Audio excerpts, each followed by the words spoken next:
안녕하십니까. 파란수학 박지환 선생님입니다. 이번 운전고 고1 공통수학원 중간고사 기출분석을 담당하게 되었습니다. 먼저 이 문제 출제 난이도가 제일 관건이었는데요. 난이도 전체 난이도는 상 정도 수준의 난이도였습니다. 그런데 학생들 체감상으로는 최상이었다, 이렇게 체감이 될 거고요. 그 가장 큰 이유는 바로 시간 문제였습니다. 문제 풀이를 할 시간이 절대적으로 부족하다, 이렇게 생각될 만한 그러한 시험지였고요. 못 풀 만한 최상급 문제는 없었습니다. 근데 상 정도 되는 문제가 전체 문제 중에 9문제 정도가 기출이 되어서 상당 부분을 어려운 부분으로 문제가 구성이 됐습니다. 그러면 쉬운 문제가 적었다는 얘기죠. 풀만한 쉬운 문제가 초반에 몇 문제 나오고는 갑자기 난이도가 급상승하면서 학생들이 조금 당황하지 않았을까, 이렇게 예상을 합니다. 자, 이러한 시험지를 어떻게 공략을 할 것이며, 그리고 앞으로 기말고사에서는 어떻게 대비해야 하는지, 먼저 기출문제를 풀어보면서 이러한 문제들을 어떻게 공부해 나가야 할 것인지, 또 준비해야 할 것인지 살펴보도록 하겠습니다.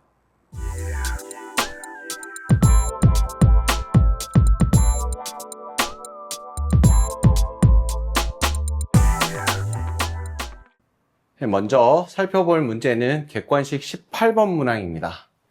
객관식 18번 문항은 객관식 마지막 문항이었는데요. 나머지 정리를 이용한 그 식 처리법을 할 수 있느냐 물어보는 문제였어요. 자, 문제에서 3차식 fx 조건이 주어져 있고, 그 다음에 4차식 gx가 주어져 있는데 gx는 개수가 1이래요. 1이라고 했으니까 x 4승으로 시작하는 gx를 하나 주어졌어요. 자, 이제 첫 번째 조건이 뭐라고 되어 있냐면 3f1 equal 1, 4f2 equal 2, 5f3 equal 3이라고 세 개의 조건을 주어졌네요. 자, 그러면 얘를 어떻게 처리할 것인가? 자, 어떻게 처리를 하죠? 여기 보이는 반복되는 x, 얘를 x로 바꾸는 거고, 그죠? 그러면 여기 1, 2, 3 되는 얘도 x로 바뀔 거고, 여기 있는 3은 지금 1보다 2가 크고 2보다 4는 2보다 2가 크죠. 5는 3보다 2가 크게 되니까 얘는 x 플러스 2로 바꾸면 됩니다. 자, 그러면 이제 바꿔보죠. x 플러스 2의 fx는, 자, 인수가 되는 1, 2, 3 세 개 써주시고,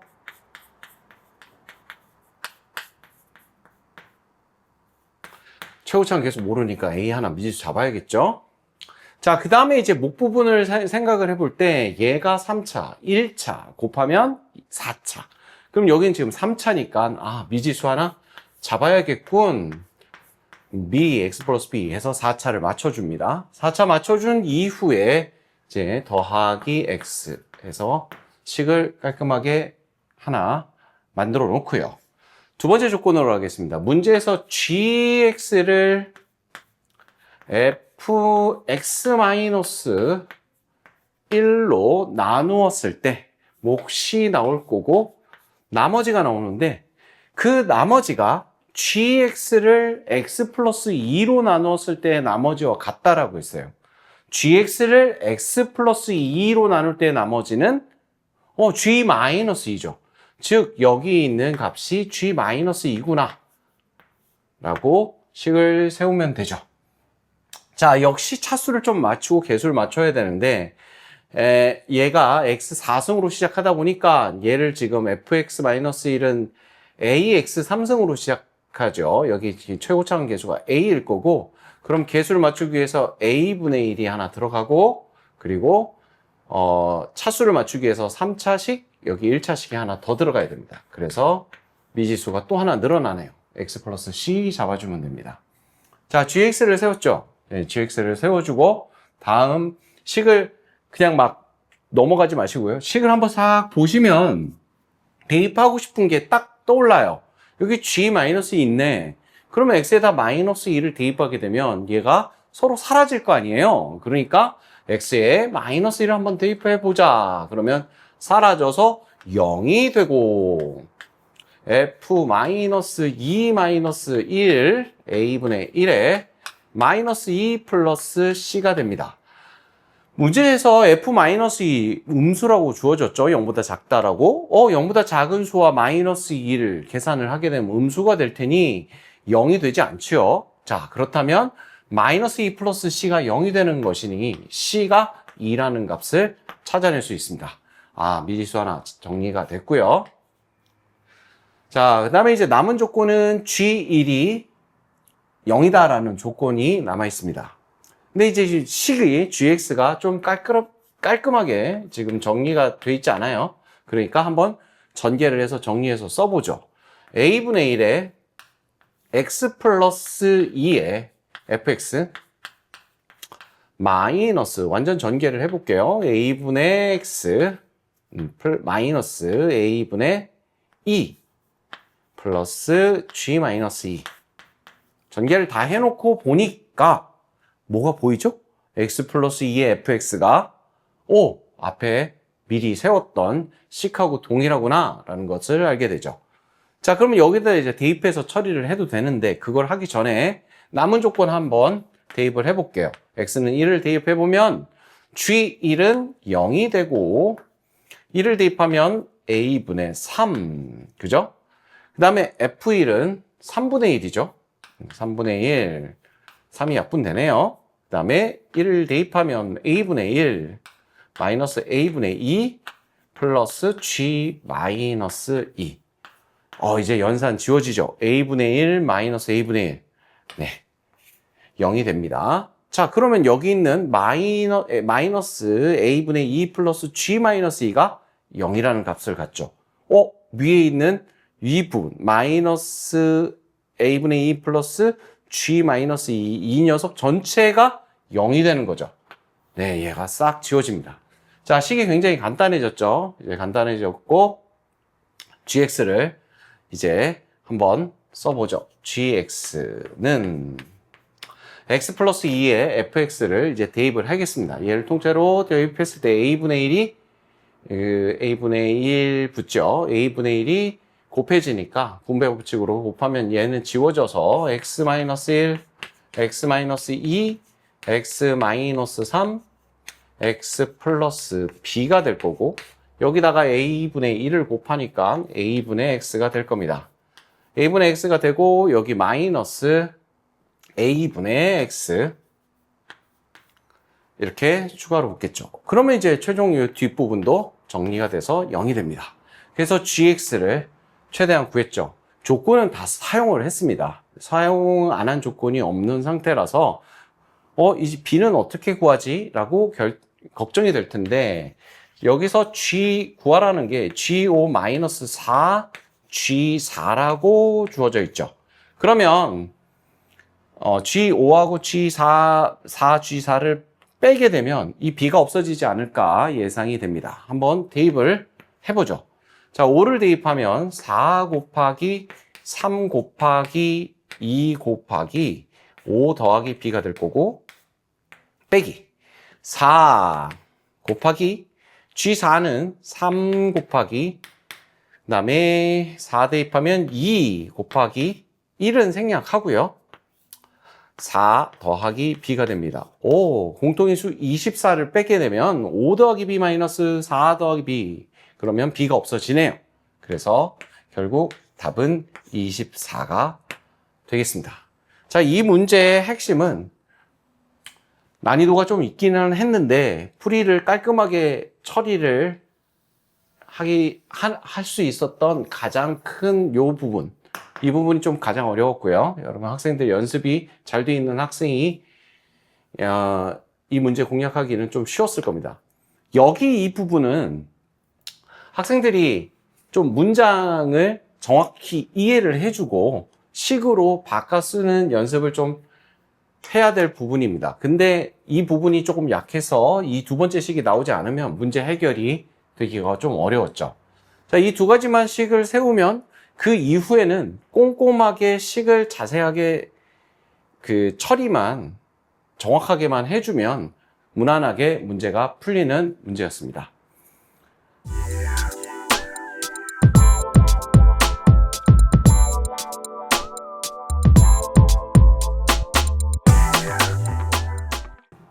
네, 다음은 논술형 2번 문제입니다. 4차 방정식에 대한 문제였습니다. x 4거듭 제곱, 마이너스 2x의 3거듭 제곱, 플러스 k-1의 x제곱, 플러스 2x 마이너스 k,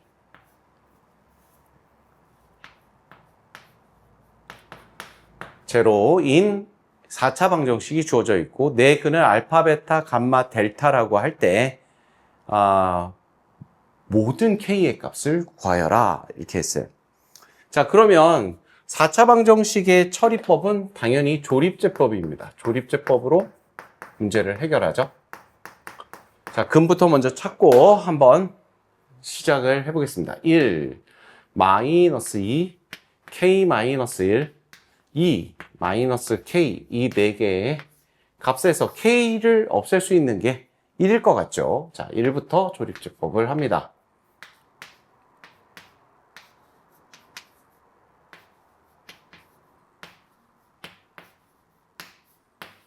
네, 인수가 맞았죠? 자, 그러면 k를 또 없애야 되니까 마이너스 1이 아닐까? 자, 마이너스 1로도 한번 해보죠. 1, 마이너스 1, 마이너스 2, 플러스 2, k에 마이너스 k 되면서 나눠 떨어집니다. 자, 그러면 인수분해를 다 할 수가 있겠죠. 어떻게 됩니까? x 마이너스 1에 x 플러스 1에 x제곱 마이너스 2x 플러스 k 꼴 0 이렇게 4차 방식 인수분해를 거진 마쳤어요. 자, 4개의 근 알파, 베타, 감마, 델타인데 2개의 근은 이미 찾았고 1하고 마이너스 1은 찾았고 여기 두 근은 여기 2차 방정식에 더 있겠죠. 자, 그런데 서로 다른 4개의 근이거든요. 서로 다른 4개의 근이라는 조건이 있어요. 자, 그럼 여기 남은 두 근의 합은 얼마죠? 두 근의 합은 2가 되겠고 두 근의 곱은 얼마가 되죠? 두 근의 곱은 k가 되겠습니다. 근데 여기서 살펴볼 아주 중요한 내용이 하나 있는데 대칭성을 조금 생각을 해봐야 됩니다. 두 수가 있을 때 두 근의 합이 2다. 그러면 두 수의 한 가운데는 1이 되겠죠. 1을 기준으로 같은 거리만큼 떨어져 있는 두 수가 바로 두 근이 되겠죠.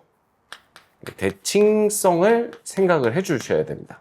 두 근의 합이 2가 나올 거면 두 근의 한 가운데는 1일 거야. 자, 이제 경우의 수를 좀 나누기 위해서 수직선을 잡아보고 자, 근을 한번 표현을 해보죠. 1하고 마이너스 1이 일단 두 근임입니다. 마이너스 1하고 1이 두 근이 되겠죠. 마이너스 1하고 1이 두 근인데 나머지 두 근은 1을 기준으로 대칭으로 존재한다고 그랬죠. 대칭으로 존재를 해야 됩니다. 그래서 두 근의 합이 2가 나오면 되는 거죠. 두 근의 합이 2가 나오면 그 한가운데에 1이라는 숫자가 존재할 테니까 그러면 두 근은 멀리 있는 것부터 해볼까요? 여기서 이만큼 있다고 치칩시다. 자, 그러면 이제 두 근과 마이너스 1, 플러스 1까지 4개의 근이 결정되죠. 얘가 알파, 마이너스 1이 베타, 감마가 1, 델타가 마지막 수가 되겠습니다. 자, 그럼 알파하고 델타하고 더한 값이 2란 얘기겠죠. 자, 그럼 그대로 적용을 해보면 주어진 식이 조건이 하나 있습니다. 뭐라고? 알파 더하기 2 감마는 4 베타 더하기 델타라는 조건이 있었어요. 자, 여기에 그대로 한번 대입을 해보죠. 알파 더하기 2에 4는 4베타 마이너스 4 더하기 델타가 되겠죠. 자, 그러면 식이 하나 나옵니다. 알파 마이너스 델타가 마이너스 6이고, 그럼 아까 알파 더하기 델타가 2가 된다고 했으니까, 두 군의 합이 2가 된다고 했으니까, 알파는 얼마가 되고,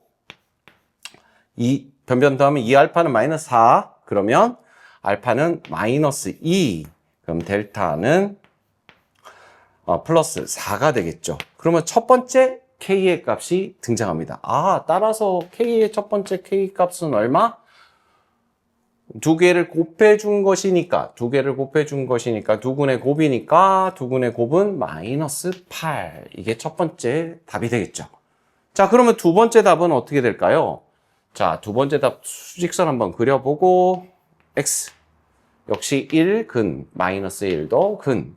두 개의 근을 가지고 있고요. 이번에는 알파가 이만큼, 근이 1에서 멀리 있던 걸 찾았으니까, 그 다음에는 마이너스 1과 1 사이에 근이 존재하는 경우를 따져야겠죠. 여기 근이 나올 수도 있네. 여기하고 여기쯤 근이 나올 수도 있구나 라는 거죠. 그러면 알파는 마이너스 1, 베타가 사이에 있고요. 감마가 1이 되고 델타가 마지막 제일 큰 수가 되겠습니다.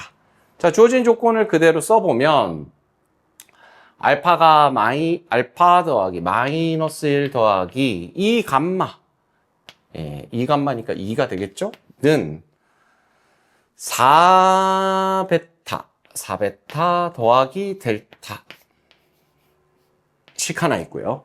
이번에는 베타하고 델타의 합이, 두 군의 합이 돼서 2가 되겠죠?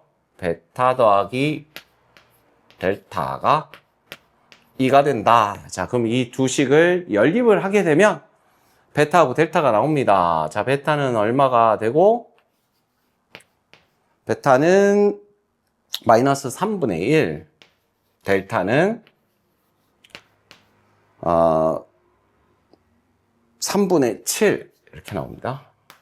그러면 마지막 K의 값은 마이너스 9분의 7이 되겠죠. 자, 이것도 연산을 보면 조립제법과 그리고 수가 수직선에서 이용을 해서 어디쯤 있을 때 근을 찾아야 된다라는 게, 시각적인 정보를 조금 이용을 하시면 조건을 금방 찾게 되겠죠. 문제풀이가 빠르게 이뤄질 수 있는 문제였습니다. 조립제법 고차식을 할 수 있는지, 여긴 좀 기본이었고요. 그리고 여러분이 찾기 힘들었던 조건이 내 근의 위치, 위치에 따른 그 값에 따른 어떤 주어진 조건에 의해서 값들을 찾는 방법, 이런 부분에서 살짝 당황할 수 있었을 텐데, 그럼에도 불구하고 난이도는 좀 높지 않았습니다. 배점은 굉장히 높았고요. 그러면 이러한 문제들은 반드시 풀어서 성공을 했었어야 하는 문제였습니다.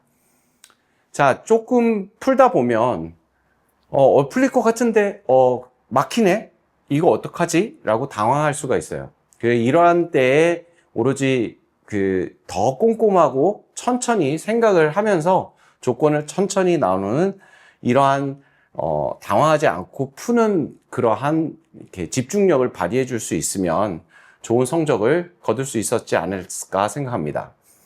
또 문제는 뭐냐면, 평소에 연습을 할 때 그래프나 아니면 수직선이나 이러한 도구들을 평소에 잘 이용할 수 있도록 훈련을 해주는 것이 기말고사 대비에 만전을 기하는 것이라고 생각합니다. 여러 가지 아쉬움도 많이 남았을 텐데요. 그러함에도 불구하고 새로운 마음을 다지고